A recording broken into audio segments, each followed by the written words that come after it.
Subscribe कीजिए Ennison videos channel को और बेल आइकन दबाइए नई कार्टून कहानियाँ सबसे पहले देखने के लिए। कहानी का नाम है अनोखी विचित्र गुफा। बहुत पहले की बात है। एक बड़ा जंगल था। उस जंगल में एक अनोखी विचित्र गुफा थी। उस गुफा की ये विशेषता थी कि वो गुफा इंसानों की भाषा में बात करती थी, पर वह गुफा बहुत रहस्यमय थी। उस गुफा में बहुत सारे सोने के गहने, हीरे, मोती और बहुत सारे कीमती खजाने का अंबार लगा हुआ था।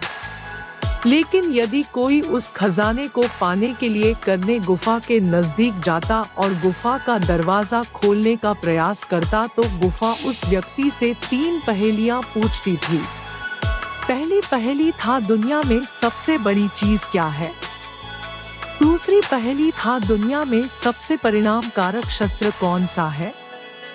और तीसरी पहेली था, दुनिया में सबसे बड़ी ढाल कौन सी है। इनमें से किसी भी प्रश्न का उत्तर अगर गलत निकला तो गुफा के इर्द गिर्द जो पेड़ पौधे थे वे उस व्यक्ति को घेरकर उसे गायब कर देते थे। उस जंगल के आसपास के गांवों से बहुत लोगों ने उस गुफा में रखे हुए खजाने को पाने के बहुत सारे प्रयास किए, पर कोई भी उन पहेलियों का उत्तर न देने के कारण जो कोई व्यक्ति उस गुफा से धन निकालने गया वह कभी लौट कर नहीं आया। उस जंगल के पास एक नगर में जितेंद्र वर्मा नाम का युवक रहता था। मैं बहुत गरीब था पर बहुत मेहनती और होशियार भी था। वो एक आमिर सेठ के पास नौकरी करके कामकाज भी सीख रहा था और उससे वह अपना और अपने बूढ़े माता पिता का गुजर बसर करता था। जितेंद्र वर्मा अपने माता पिता की सेवा अच्छे से करता था तथा उनका अच्छे ख्याल भी रखता था। उसमें एक खूबी यह भी थी कि जितेंद्र वर्मा अपनी थोड़ी सी आमदनी में भी कुछ पैसे बचाकर अच्छी अच्छी किताबें खरीदकर उसे पढ़ता था और अच्छा ज्ञान प्राप्त करता रहता था। एक बार जितेंद्र वर्मा को उसके सेठ ने उस गुफा के बारे बताया तो उसने उस खजाने को प्राप्त करने का मन बनाया और माता पिता का आशीर्वाद लेकर उस गुफा की ओर चल पड़ा। जब वह गुफा के पास पहुंचा और उस गुफा का दरवाजा खोलने की प्रयास की तो हमेशा की तरह गुफा बोलने लगी, रुको, अंदर जाने के पहले मेरी 3 पहेलियों को सुलझाना होगा, पर याद रखो अगर तुम एक भी पहेली नहीं सुलझा पाए तो यहाँ लगे पेड़ तुम्हें खा जाएंगे। तो अगर तुम्हें डर लग रहा है और जान प्यारी है तो सवाल सुनने के पहले वापस चले जाओ। पर जितेंद्र वर्मा डरने वालों में से नहीं था। उसने कहा, नहीं, मुझे मेरे ज्ञान और माता पिता के आशीर्वाद पर पूरा भरोसा है। मैं तुम्हारी पहेलियों को सुलझाने के लिए तैयार हूँ। फिर उस गुफा ने उसे पहला प्रश्न पूछा, पहली पहेली, दुनिया में सबसे बड़ी चीज क्या है।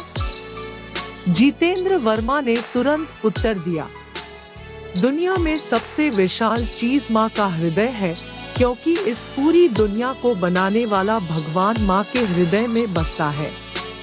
फिर गुफा बोली, शाबाश, तुमने पहली पहेली तो सुलझा दिया, अब दूसरी सुनो, दुनिया में सबसे परिणामकारक शस्त्र कौन सा है।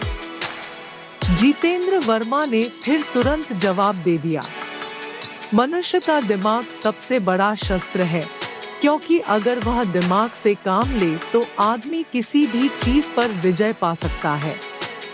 गुफा बोली, अरे वाह, दूसरी पहेली भी सुलझा दी तुमने। आज तक कोई भी इन पहेलियों का सही से जवाब नहीं दे पाया था। अब तीसरी और आखिरी पहेली, दुनिया में सबसे बड़ी ढाल कौन सी है। जितेंद्र वर्मा ने फिर से तुरंत जवाब देते हुए कहा, दुनिया में सबसे बड़ी ढाल मनुष्य का चरित्र है, क्योंकि अगर व्यक्ति का चरित्र बेदाग है तो वह किसी भी आघात को सहन कर सकता है और कोई भी संकट का भी सामना कर सकता है। जैसे ही जितेंद्र वर्मा ने ये उत्तर दिया तो अचानक वहाँ पर एक बिजली गिरी और गुफा का दरवाजा खुल गया और अंदर से एक परी जैसी सुंदर देवी प्रकट हुई और बोली, मैं एक शाबित राजकन्या हूँ और ये सब धन मेरा है। मुझे इस धन का घमंड हुआ था और मैंने एक योगी का अपमान किया तो उसने मुझे श्राप दिया था कि तू तब तक इस गुफा में कैद रहेंगी जब तक कोई आकर इन 3 पहेलियों को सुलझा ना दे। तुमने यहाँ आकर सिर्फ धन ही यह हासिल नहीं किया है बल्कि तुम्हारी ज्ञान से मेरा दिल भी जीत लिया है। मैं तुमसे विवाह करना चाहती। जितेंद्र वर्मा ने उस राजकन्या की बात मान ली और उसे पूरे धन के साथ घर ले आया और माता पिता के आशीर्वाद से उस राजकन्या से विवाह कर लिया। फिर वह जिस सेठ के पास नौकरी करता था उससे आशीर्वाद लेकर मिले हुए धन की पूंजी लगाकर अपना खुद का कारोबार शुरू किया और फिर आगे चलकर वह बहुत बड़ा आदमी बन गया। तो बच्चों, इस कहानी से हमें ये सीख मिलती है कि माता पिता का आशीर्वाद, अपने ज्ञान का सही इस्तेमाल और साहस करने से आदमी जिंदगी में सब कुछ पा सकता है।